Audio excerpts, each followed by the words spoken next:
associated with the U.S. Army.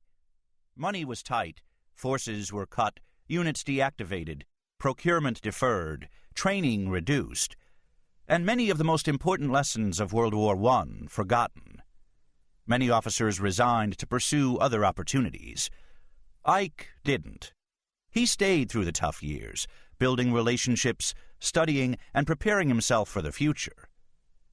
It is this period, so well described by Wukovits, that gave Ike the professional foundation he needed to succeed in the rapidly expanding and stressful Army at the start of World War II. For it wasn't just that he was well known and liked, it was his exceptional competence that brought him to the fore. Ike could organize, manage people, and solve problems. Everything from disciplinary issues with the troops to big strategic issues. He thought clearly and spoke directly, and these were the skills he needed when he got the big job, commanding U.S. forces in the European theater of operations. From here on, Ike's public record is well known, but superficial. He went on to command Operation Overlord, the D-Day invasion of Normandy, led Allied forces into Germany, and then, after the defeat of Nazi Germany, returned home to a hero's welcome and subsequent election as president. The truth, as John Wukovits tells it, is considerably more complex and interesting. Ike had to build a team of not only U.S. but also British officers, many older and far more experienced than he was. He had to grow through the vagaries and setbacks of war, losing a crucial early battle and almost losing his job, while he handled the enormous egos of political leaders and military rivals. He suffered isolation and loneliness, deprived of close family, and subjected to a staggering workload. And yet he bore it all with skill, charm, and outward good humor. In the end, Ike was defined, like most generals, by the success of his campaigns. In leading the victory of Allied Command Europe, he had defeated the most competent enemy the United States had ever faced.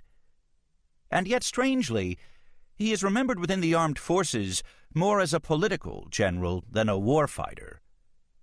Perhaps it was because the demands of his job forced him to attend to grand strategy and the interface between the military and political leaders.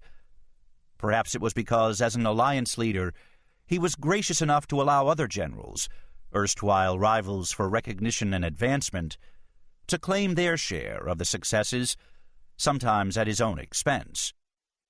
Or perhaps it was simply because, with his outgoing personality, warmth, and sincerity, he seemed above the rough and tumble, down-in-the-dirt business of leadership in war. But, as John Wukovits makes clear, Ike was every bit the combat general, from his passion for the troops to his ability to make the tough command decisions. I believe the record shows that had he been merely a division, corps, or army commander, he would have been every bit as successful as any of his rivals. But Ike was required to do and be something more. He was the first of the modern military leaders to operate at the military-political command level. As such, he set the standard for all to follow. It's true that he went on to become president and made key decisions there, too, ending the war in Korea, refraining from joining the French in a futile effort to fight Ho Chi Minh in Indochina, castigating our British and French allies for the 1956 invasion of Egypt, and a host of other great calls. But it was as an Allied commander that Ike is most worthy of study and emulation.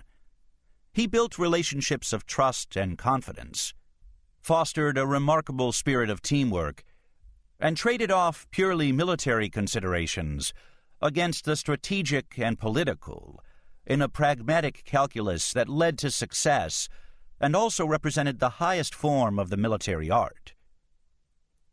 These were the remarkable contributions of the man from Abilene, a true American hero and a lasting inspiration in generalship.